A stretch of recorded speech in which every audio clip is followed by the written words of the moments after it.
Next, letter B now on the same page. This time, it's not a monomial anymore, so it's a trinomial. The other one is binomial. Both denominators are factorable.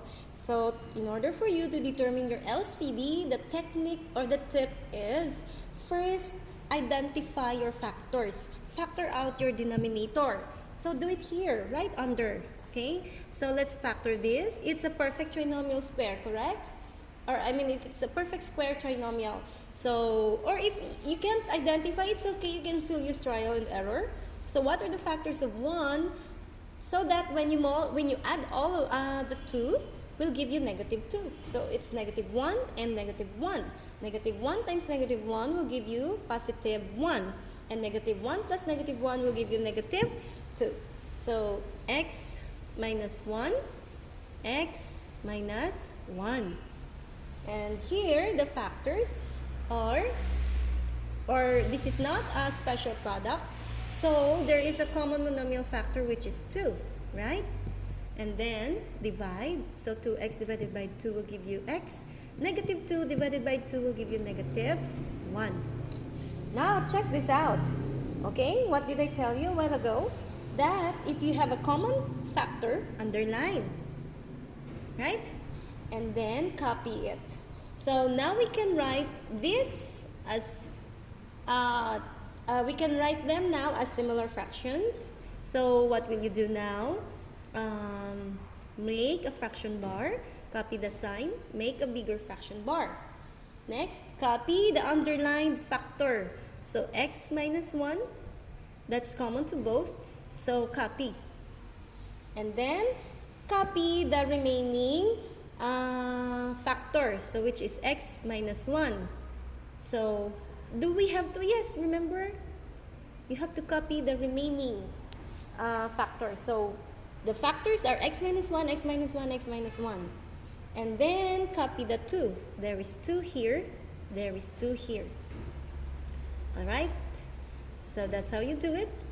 Remember that your LCD must be equal to or greater than your given denominators.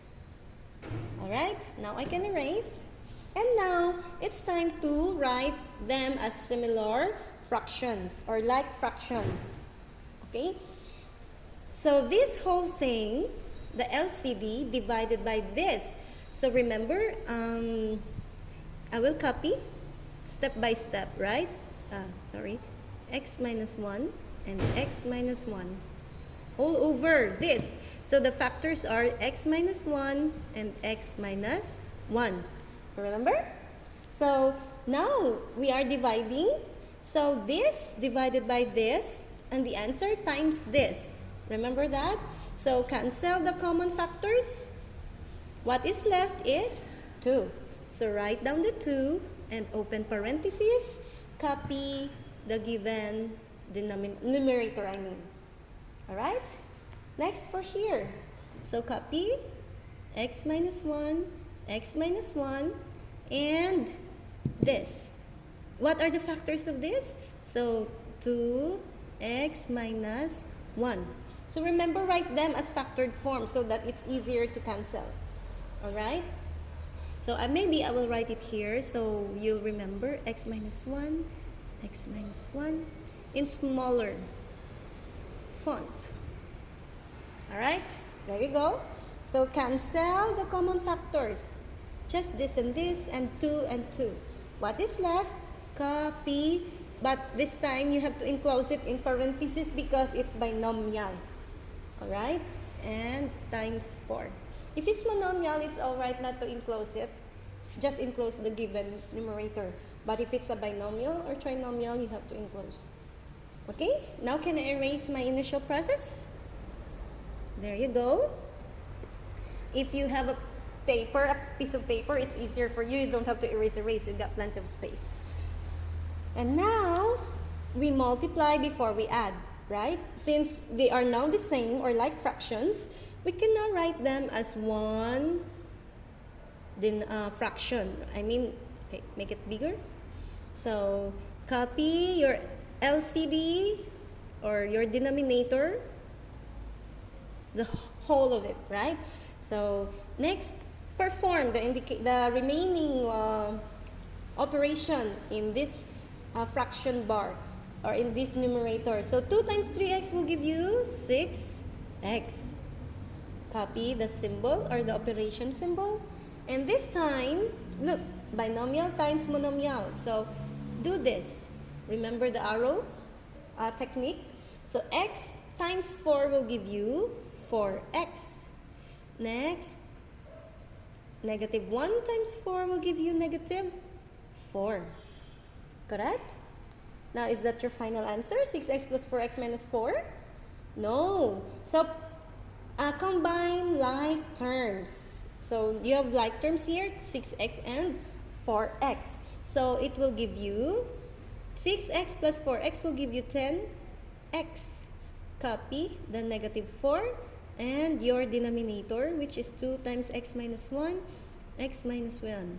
Miss, can we write it as x minus 1 squared? You can, but I prefer it that way because if you have to cancel, later maybe who knows, if you can factor out your numerator, there might be factors that can be cancelled.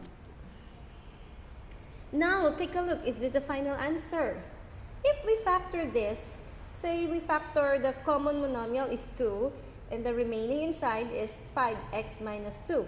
But there's nothing to cancel, right? You cannot cancel any factor anymore. So I guess that would be your final answer. There's no need to factor the 10x minus 4 because if you factor 10x minus 4, there's still nothing to be cancelled between the numerator and denominator. No common factors between the two, right? So that's all. Your answer would be this. Or maybe, oh yeah, here, hang on. You can cancel the common factor. I'm sorry. The 2 is factorable. It can be cancelled, I mean. So I don't have enough space. But, okay, see here. Common factor is 2. So 5x minus 2 all over 2. X minus 1, x minus 1. So we can still cancel the 2 here outside. So your final answer would be 5x, 5x minus 2 all over x minus 1 squared. Okay? So that ends our explanation.